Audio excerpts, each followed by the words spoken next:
Pour cela, à travers la photographie sur la taxinomie et à travers la seconde photographie sur les problématiques, regardons la situation juridique aujourd'hui avant de regarder quel pourrait être le régime juridique pour demain.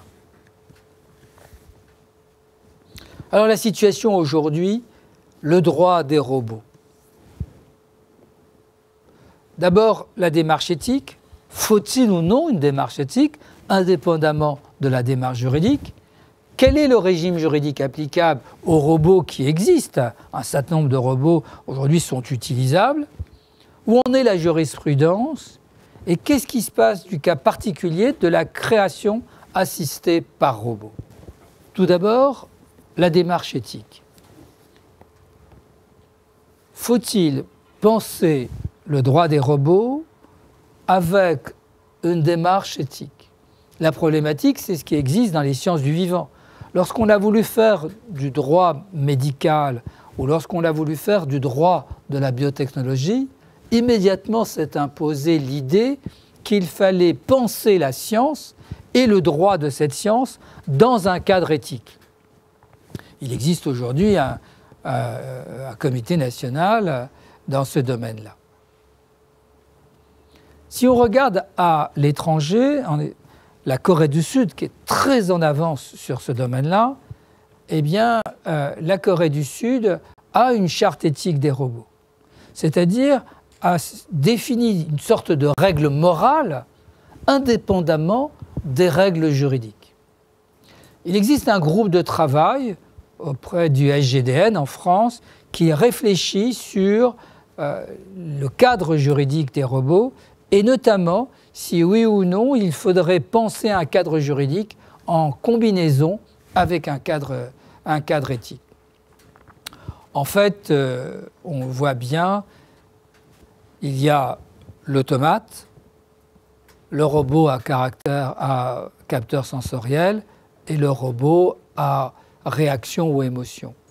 Dans les deux dernières catégories, il y a là peut-être réflexion éthique indépendamment de la réflexion juridique, notamment la robotique humanoïde ou la robotique à forme animale. L'utilisation pour des enfants, par exemple, de robots humanoïdes ou pour des personnes âgées, ou de manière générale pour vous et moi, ces robots qui vont apprendre à vous reconnaître, et ils existent aujourd'hui, qui peuvent apprendre à parler, qui peuvent assister dans certaines fonctions importantes pour l'homme, ces robots ne créent-ils pas des leurres affectifs dans lesquels eh bien, il faut se poser la question s'il ne faut pas une réflexion éthique, nonobstant la réflexion juridique. C'est bien ce qu'on s'est pu poser comme question lorsqu'on, dans la démarche éthique, cette fameuse et fameuse 3 lois, un robot ne peut porter atteinte à un être humain, ni restant passif permettre qu'un être humain soit exposé au danger, ou la loi numéro 2, un robot doit obéir aux ordres que lui donne un être humain, sauf si les ordres rentrent en conflit avec la première loi. Et puis une troisième règle, un robot doit protéger son existence tant que cette protection n'entre pas en conflit avec la première ou la deuxième loi.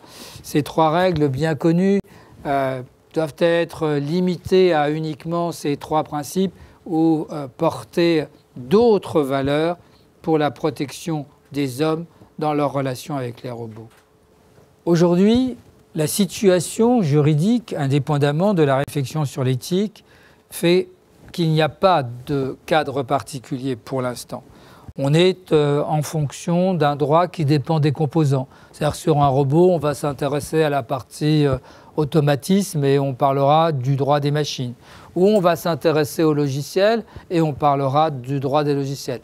Il n'y a pas de réglementation en tant que telle. Le régime général du matériel, le régime particulier des logiciels, voire le régime juridique des données pourrait s'appliquer. En effet, un robot aujourd'hui est capable d'avoir une mémoire importante. il peut être un élément d'intégration, d'éléments d'intimité. Pensez à des robots d'aide médicale. Et toutes ces informations-là, liées à l'individu, ces fichiers de données, aujourd'hui ont des cadres juridiques, notamment par exemple la loi informatique et liberté. Mais il n'existe pas un cadre unitaire. Ensuite, se pose aussi la question sur le cadre juridique des robots en position active et des robots en position réactive. Jusqu'à maintenant, lorsqu'on utilise des robots de protection, il est en réaction. Mais avec la chirurgie robotisée, de plus en plus, l'acte chirurgical dans son élément de précision est fait par la machine, conduite par des lasers qui sont bien plus précis que l'œil du chirurgien. Mais lorsqu'il y a une défaillance, l'humain va intervenir. Et là, vous voyez bien que les cadres juridiques, en général, sont des cadres juridiques qui sont toujours gérés sur l'action positive. Ici, de plus en plus, avec la robotique, on a des cadres juridiques dans lesquels il va falloir non plus gérer sur l'action, mais sur la réaction, une sorte de nouvelle possibilité pour le juriste d'exprimer des cadres juridiques innovants. Si on regarde dans la situation concrète des robots, la jurisprudence, eh bien, il n'existe pas de taxinomie. Dans les bases de données, on trouve rarement la catégorie technique robot. Et puis, dans les bases de données juridiques, il n'existe pas d'éléments qui permettent aujourd'hui de dire qu'il y a un courant jurisprudentiel dans ce domaine. Dans la plupart des cas, on va pouvoir parfois trouver dans ces jurisprudences le terme robot et on sera confronté à l'application de règles classiques, c'est-à-dire le droit des équipements industriels, le droit des machines, ou plus généralement encore, c'est le droit général de la responsabilité contractuelle s'appliquant au robot qui est identifié plutôt sous forme d'une machine que d'identifié sous forme d'une nouvelle personnalité. Dernier élément, la création assistée. Lorsqu'on se trouve en présence d'une coopération homme-robot, il y a une question qui se pose sur le plan juridique, c'est est-ce que lorsque le robot fait différentes opérations, est-ce que l'ensemble est original ?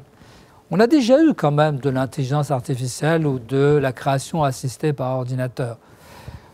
Jusqu'à aujourd'hui, la jurisprudence a considéré que lorsqu'on avait de la création assistée par ordinateur et lorsque cette création a été faite par un individu qui utilisait ce type de logiciel, il y avait place pour une originalité. S'il y a place pour une originalité, alors la création assistée par ordinateur entre dans le cadre de la propriété artistique et nous avons différentes jurisprudences qui reconnaissent à cette possibilité-là. De la même manière, pourra-t-on pas concevoir que lorsqu'une création est effectuée par un robot et un humain, il y a là une création assistée par robot et par analogie avec la création assistée par ordinateur, une création pourrait se faire originale et en tant que telle protégée par le droit d'auteur.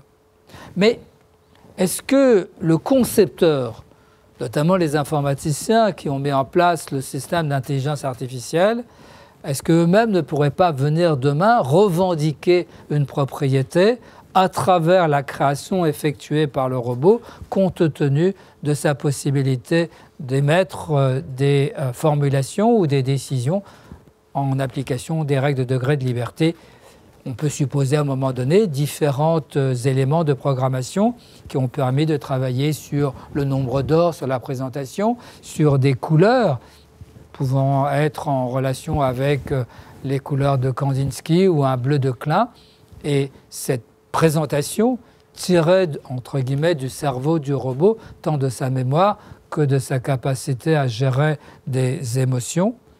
Est-ce qu'il n'y a pas la place à une, non pas propriété du robot, ça n'aurait aucun sens, mais à une sorte de propriété qui serait induite non pas par le robot, mais par la capacité de l'intelligence artificielle introduite dans les logiciels qui sont mis en coopération avec l'individu.